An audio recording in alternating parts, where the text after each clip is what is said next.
Olá! Olha, tem circulado bastante uma conversa, né? Meio preocupante até. Qual conversa? Essa ideia de que os Estados Unidos, talvez com o Trump de volta, pudessem, assim, retaliar o Brasil desligando o GPS aqui pra gente. Ah, sim, ouvi falar disso. Uma coisa meio drástica, né? Exato. Surgiu aí no meio de tensões políticas, especulações sobre para que lado o Brasil vai, ganhou força em alguns grupos, redes sociais. Entendi. Então hoje a gente vai fundo nisso.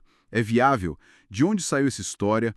Quais seriam os impactos? Vamos tentar desmistificar isso com base no que a gente apurou. Ótimo. Vamos lá. Bom, para começar, parece que o gatilho foi uma reportagem da CNN Brasil, do Caio Junqueira, lá de julho de 2025. Lembro dela. Mencionava que aliados do Eduardo Bolsonaro teriam listado possíveis sanções dos Estados Unidos, né? Isso, falava de expulsar diplomatas, sanções comerciais e, o ponto mais, digamos, chamativo, bloquear o acesso ao GPS, como uma forma de pressão geopolítica mesmo. Pois é. Mas aí acho importante a gente entender rapidinho o que é o GPS, né?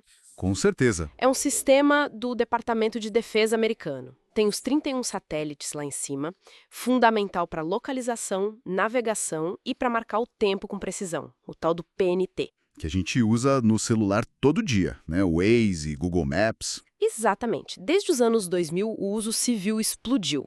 Tá em tudo, celular, avião, agricultura de precisão, até banco. Mas aqui tem um ponto bem interessante. Qual? O GPS americano é só um dos sistemas globais de navegação por satélite, os GNSS. Tem o Galileu da Europa, o GLONASS da Rússia, o Beidou chinês. Ah, então não é só ele. Não, hoje em dia a maioria dos aparelhos mais modernos, tipo nossos celulares, já mistura os sinais de todos eles. Não dependem só do GPS dos Estados Unidos. Isso já muda um pouco a figura. Entendi. Faz sentido. Mas vamos focar no GPS americano por um instante. Seria tecnicamente possível, assim, mirar e desligar só para o Brasil? O Pedro Doria, lá da CBN, analisou isso, né? Analisou. E a conclusão é que, bom, é tecnicamente inviável fazer um bloqueio regional assim. Por quê? Pensa bem, os satélites estão girando ao redor da Terra o tempo todo. Eles não ficam parados em cima do Brasil. Para desligar o sinal aqui, você teria que desligar para uma faixa enorme do planeta. Afetaria outros países. Muitos outros. E usuários civis no mundo todo, inclusive empresas americanas operando globalmente. Seria um caos. Existe a possibilidade de jamming, de criar interferência, mas isso funciona em áreas pequenas, tipo zona de conflito. Não numa escala continental como o Brasil. Entendi. E mais, seria economicamente um tiro no pé para os próprios Estados Unidos. É quase como tentar desligar a internet só para um país. Muito complexo e autodestrutivo. Mesmo que não fosse um desligamento total, mas só uma piora do sinal, ainda assim seria bem complicado de fazer seletivamente, então? Sim, a questão da seletividade em larga escala continua sendo um problema enorme.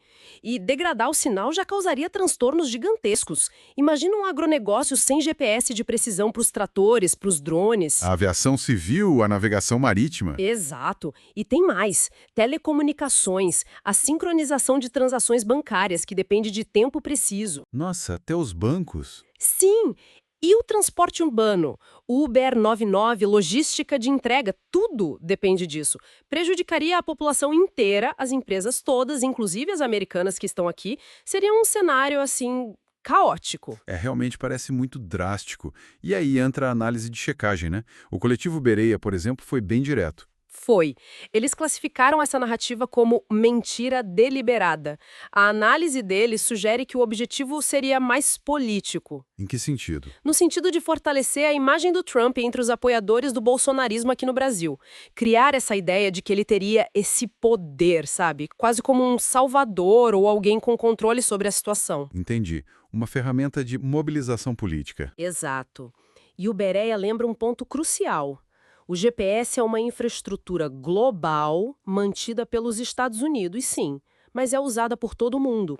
Nunca, jamais foi usada como arma política, nem contra adversários declarados dos Estados Unidos. Por que não? Porque isso quebraria totalmente a confiança mundial no sistema, colocaria em risco acordos internacionais e a própria liderança americana nesse setor.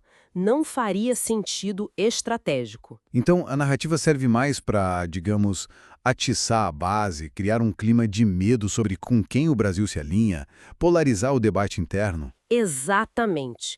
Funciona muito mais nesse nível da política interna e da relação entre esses grupos políticos do que como uma ameaça geopolítica real. Se a gente pensar nas ferramentas que os Estados Unidos realmente usam para a pressão geopolítica. Aí a lista é outra e bem conhecida. Sanções comerciais pontuais, restrições de tecnologia, lembra do caso da Huawei, ações diplomáticas, vistos, acesso a fundos internacionais. São coisas mais direcionadas, né? Muito mais. São ferramentas que eles podem controlar melhor o alvo e o impacto. Se isso houvesse, hipoteticamente, uma retaliação americana forte contra o Brasil, é muito mais provável que viesse por aí.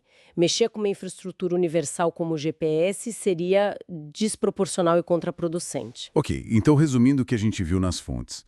A ideia de desligar o GPS para o Brasil parece tecnicamente quase impossível, politicamente seria um desastre e economicamente ruim para todo mundo, inclusive para os Estados Unidos. Exatamente. Parece ser muito mais uma construção narrativa com objetivos políticos específicos do que uma possibilidade concreta no mundo real. Sem dúvida. O ponto central é esse. E o que fica de interessante nesse caso todo é ver como uma infraestrutura puramente técnica, como o GPS, pode ser capturada tão facilmente por uma narrativa política, né? É verdade. Vira um símbolo.